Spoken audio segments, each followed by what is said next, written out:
There's a card school going on down at the test department. But being the test department, it's no poker game. The money is on whether it is possible to build a house of cards strong enough to take someone's weight. Here are two ways of building a card house, both borrowed from real engineering. The traditional truss form with its ziggy-zaggy bits and the more modern closed cell system. In the real world, the truss system was much loved by Victorian engineers who could knock out super strong bridges in a couple of weeks. The forces being directed down the diagonal beams. The cell system is often used in skyscrapers where a strong core of cells is built in the middle, which supports the weight of the floors and exterior walls.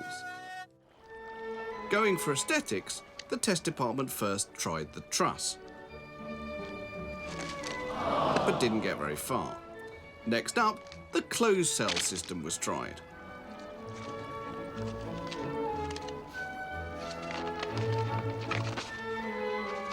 It's a lot easier to build and soon half the table is covered with cards.